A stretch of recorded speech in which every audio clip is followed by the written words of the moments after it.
Hi, hello, vanakkam. Welcome to my channel.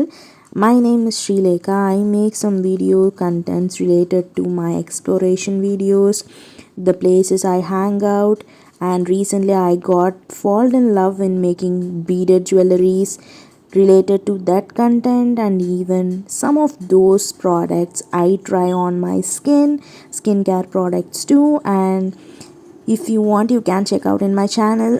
Today I came up with another video of handmade beaded necklaces. So this is a beginner friendly. Anybody can do this. It's not something which is going to be very tough as designs, which I am going to show now.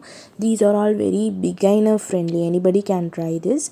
The only thing is that you should have beads. That's it. That beads and charms. That's it.